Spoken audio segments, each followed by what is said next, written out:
or I need to do YouTube for any reason, they're always sitting in my chair. Any reason for that? He just likes my chair. Anyway, what's up, YouTube? This is Paul, the swordsman from Rangers Ready Go. Got a review for you today. It is episode 1 of Power Rangers Super Ninja Steel.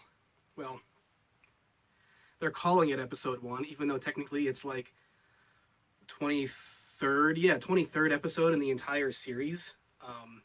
No idea why they were calling it episode 1, just because, oh, they slapped a new title on it. It's not Ninja Steel anymore.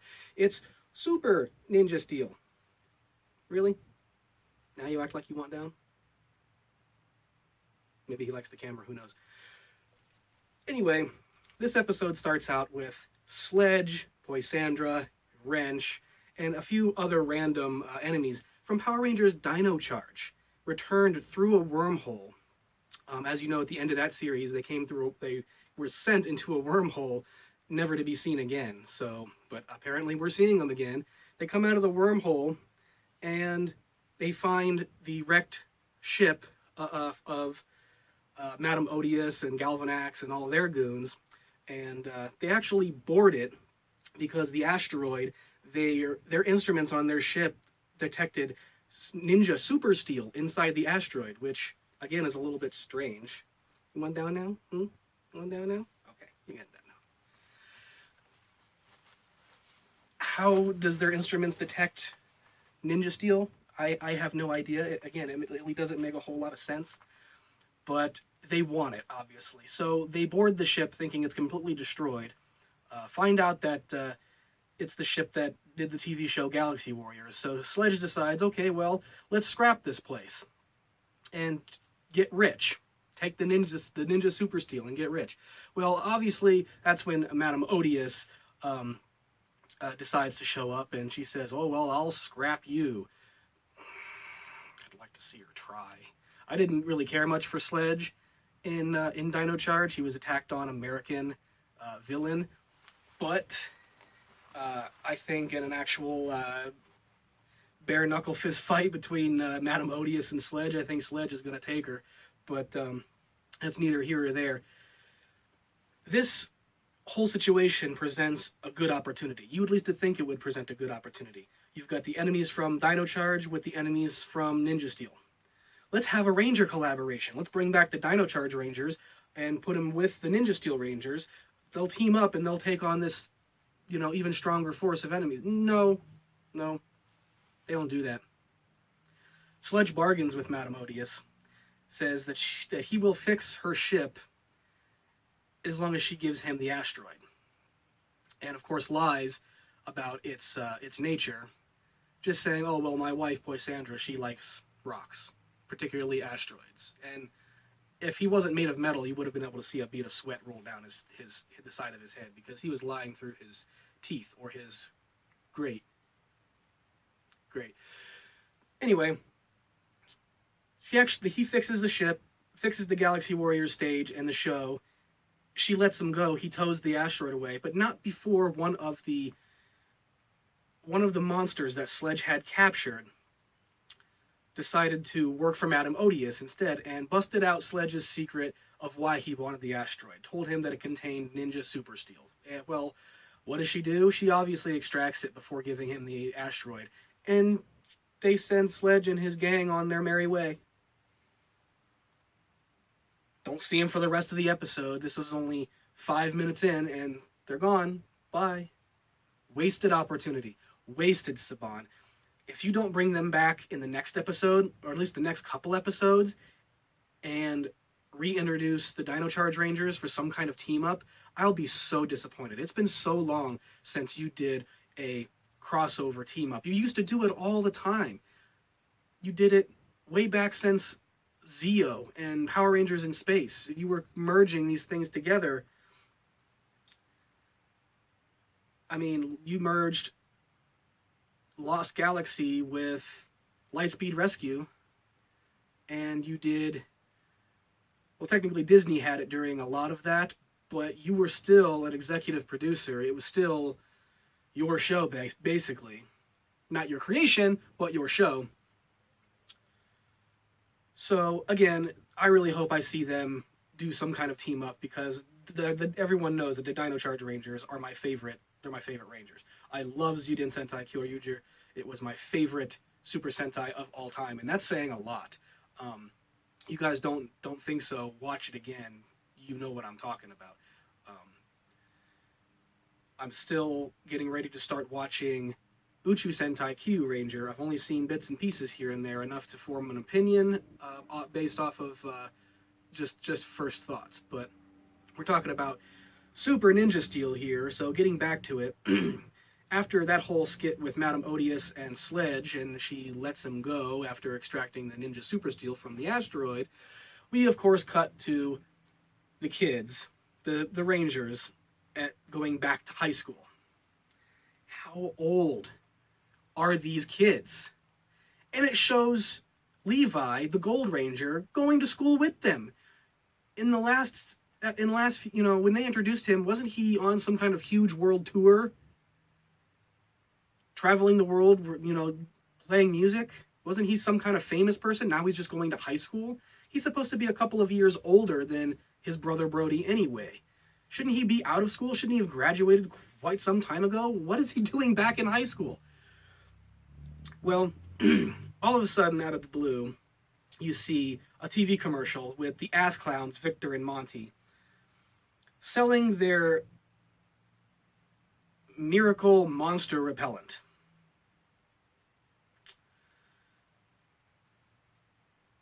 It's canned farts. They're farts in a can. Specifically, Monty's farts in a can. And they've been selling it to the people of Summer Cove to deter monster attacks, even though no monster has attacked since the last episode, between the last episode and now.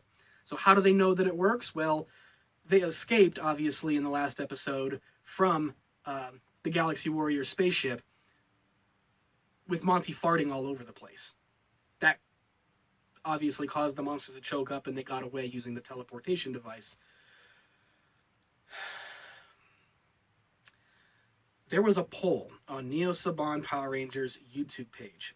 Just yesterday, there was a poll that asked, should Victor and Monty be in the show? I voted no. Many other people voted no. But tell me why over 70% of people who voted yes. You need brain surgery, guys. Seriously. They're not Bulk and Skull. They'll never be Bulk and Skull. They're filler and nothing more. They're filler with fart jokes. Fart jokes have no place in Power Rangers, much less Super Sentai or anything tokusatsu related. This is superheroes. It's not a Saturday morning cartoon. This isn't Adventure Time. This isn't SpongeBob. We don't need fart jokes. Okay? Sorry to anyone out there who likes Adventure Time or SpongeBob. Anyway, they apparently got rich from it, somehow, because people were gullible enough to buy their canned farts. They quit school. They act all pompous. They try to donate $1 million to the Summer Cove High School to build another wing, a wing of excellence, featuring a statue of Victor, so they'll never forget him. Gag me. Seriously.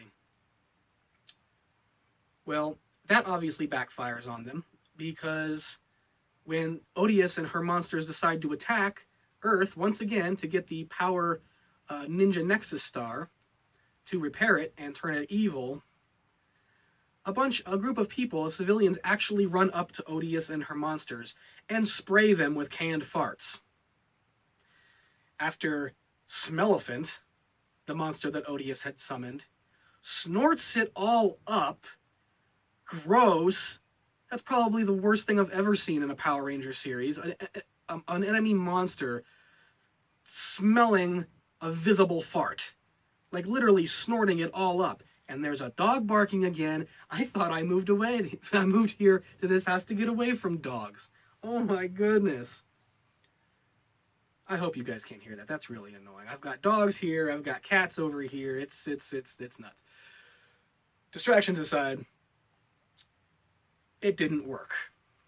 The farts in a can did not work. What a surprise. So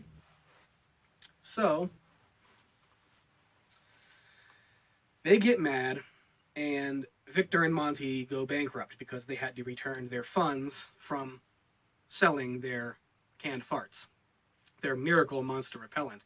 So they go broke. The check they gave the school bounced, and they have to beg the principal to take them back into school, which you don't have to beg. You just go and enroll. It's pretty much as simple as that. Getting back to Odious and the Power Ninja Nexus Star, she repairs it with her magic, which is really funny. Didn't know she had that kind of ability before to repair it. She has that kind of power. Why does she need what comes out of the Ninja Nexus Star if she has power to repair the Ninja Nexus Star? That makes no sense. Couldn't she just, by theory, make her own power stars if she has that much power? But anyway, she repairs it and proceeds a spell to turn it evil by putting the Ninja Super Steel inside of it, and it spins and starts wigging out and going all crazy. Well, the Rangers show up after one or two of their attempts were foiled. The Red Ranger still manages to separate Madame Odious from her spell and the Ninja Nexus Star, and all of a sudden, just because her spell was broken, sounds like it's noon. After her spell was broken, the Ninja Nexus Star automatically starts turning good again and spits out the Rangers' power stars. What a surprise. Knew that was going to happen. So the Rangers morph, they fight, they kick the monster's butt, literally. Really, the monster did not put up much of a fight at all, so, again, effortless stock footage and recreated footage of just the Rangers winning all the time, because that's what Saban does. Instead of there being actual drama and conflict, and like there should be, like there is present in Super Sentai. Lots of conflict and drama. They don't always win. Sometimes they have to learn a lesson or learn something new. But no, not in Power Rangers. They just give everything handed to them and they win every single time, and it's rinse and repeat.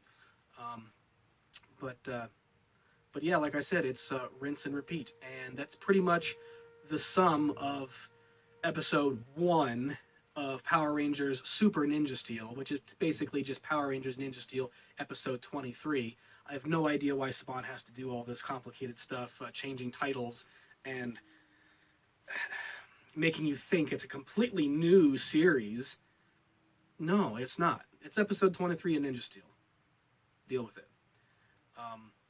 And that's probably how I'm going to title it on the YouTube video when I edit it later. So it's episode 23. Well, I hope you guys enjoyed. Thanks for watching. I hope you will join me again this next coming weekend. And I know this one's coming out a little bit late. I think right now it's like Tuesday or something like that by the time this gets up. But so it's like a few days late, but it'll be back on schedule here soon. Just been really busy with a lot of stuff. I've got Comic-Con coming up here soon, so I'm trying to shift a lot of attention to that as well.